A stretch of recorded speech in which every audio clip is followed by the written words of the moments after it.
नमस्कार मंडळी. तर आज आहे भोगी. लहानपणी मम्मी भोगी असेल त्या दिवशी बोलायची, लवकर अंघोळ कर नाहीतर भोग लागतात. माझं पूर्ण बालपण आणि कॉलेज हे सर्वच गावी झाले, त्यामुळे प्रत्येक सणाला घरी काय होतं हे सर्वच माहिती आहे.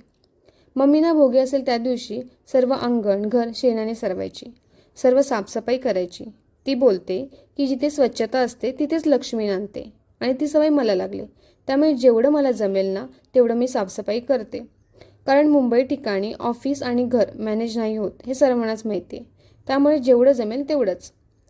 तर साफसफाई झाली. आणि एक गोष्ट म्हणजे आज मिक्स भाजी बनवतात, पण रात्री ऑफिसवरून यायला लेट झालं, त्यामुळे भाजी आणायला मिळाली नाही. म्हणून सकाळी झेप्टोवरून काही भाज्या ऑर्डर केल्या आणि मिक्स भाजी बनवली. याचं शास्त्र नाही माहिती, पण एवढं कळलं की हा सीझन थंडीचा, त्यामुळे या थंडीमध्ये काही भाज्या आपल्या शरीराला उष्णता देतात आणि त्याचीच आज भाजी बनवतात. आणि त्याच्यामध्ये तीळसुद्धा टाकतात. पण माझ्याकडे तीळ नव्हते, सो मी फक्त भाजी बनवली आणि त्याच्यासोबत बाजरीची भाकरी. तर एकंदरीत हे सर्व या दिवशी करतात आणि खातात असं मला माहिती आहे. अजून काय काय करतात हे नाही माहिती मला. जर तुम्हाला माहिती असेल ना तर कमेंट करून नक्की सांगा. तर असा होता माझा हा दिवस. भेटू नेक्स्ट ब्लॉगमध्ये. तोपर्यंत बाय.